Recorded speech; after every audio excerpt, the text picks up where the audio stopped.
नमस्कार विद्यार्थी मित्रांनो, MPSC एड्युकेटर यूट्यूब चॅनलमध्ये तुमचं स्वागत आहे. 22 जुलै 2026 रोजीच्या लोकसत्ता न्यूजपेपरमधील महत्त्वाच्या घडामोडी आता आपल्याला बघायच्या आहेत. तत्पूर्वी चॅनलला सबस्क्राईब आणि व्हिडिओला लाईक करायला विसरू नका. चला तर मग सुरुवात करूया. इथे सर्वात पहिली बातमी आहे, माथेरानची मिनी ट्रेन आता हायड्रोजनवर चालणार आहे. जसं की भारतामध्ये पहिलीच हायड्रोजन ट्रेन ही हरियाणामध्ये सुरू करण्यात आलेली आहे. तर त्याच हायड्रोजन ट्रेनच्या धर्तीवर आता महाराष्ट्रामध्ये माथेरानमध्ये जी ट्रेन आहे ती सुद्धा हायड्रोजनवर चालवण्यात येणार आहे. नेरळ माथेरान मिनी ट्रेनची जी डिझेल इंजिनवर चालणारी रेल्वे आहे ती आता हायड्रोजनवर चालवली जाणार आहे. हरियाणाच्या हायड्रोजन ट्रेनच्या धर्तीवर हा प्रकल्प आकारास येत आहे. हरियाणामधील जिंद ते सोनीपत मार्गावर चालवली जाणारी ट्रेन ही देशातील पहिली हायड्रोजन ट्रेन आहे. माथेरान जे आहे ते रायगड जिल्ह्यातील प्रसिद्ध थंड हवेचं स्थळ आहे.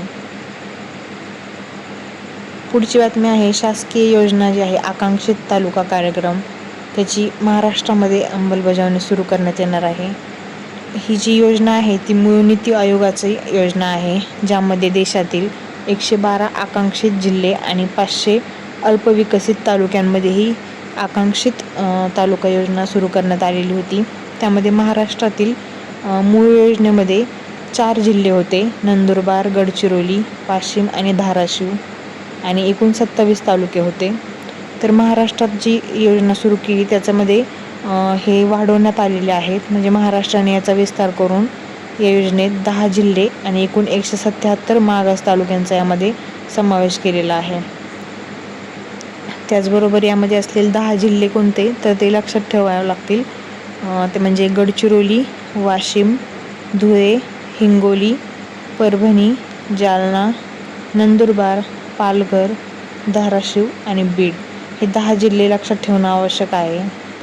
त्यानंतर या प्रत्येक जे तालुके आहेत त्यांना या योजनेअंतर्गत एका वर्षासाठी विकासासाठी 5 कोटींचा निधी दिला जाणार आणि त्या अंतर्गत एका वर्षानंतर जे उत्कृष्ट कामगिरी करणारे तालुके असतील त्यांना प्रोत्साहनासाठी निधीसुद्धा दिला जाणार आहे. त्यामध्ये पहिला क्रमांक येणाऱ्या तालुक्याला 10 कोटी रुपयांचं बक्षीस प्रोत्साहनपर बक्षीस, त्यानंतर दुसरा नंबर येणाऱ्या तालुक्याला 8 कोटी, तिसऱ्या नंबरसाठी 6 कोटी आणि चौथ्या नंबरसाठी 4 कोटी अशी पारितोषिके असणार आहेत.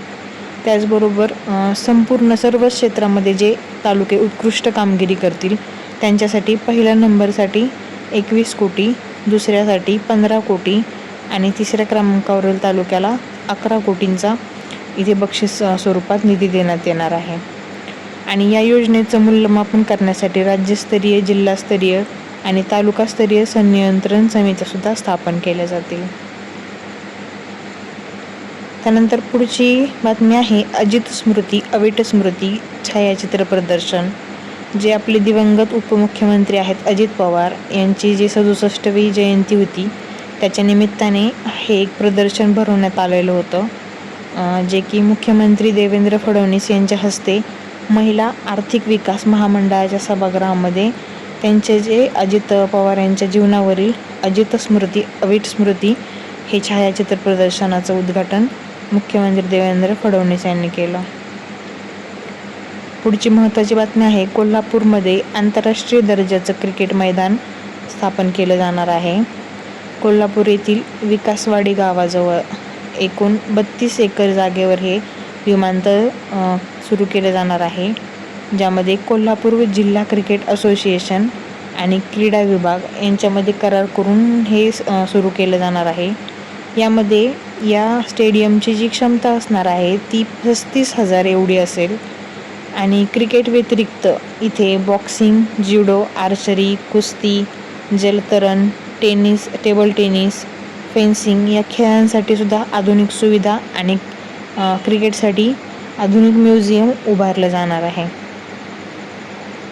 महाराष्ट्रामध्ये सध्या एकूण 5 आंतरराष्ट्रीय क्रिकेट मैदानं आहेत.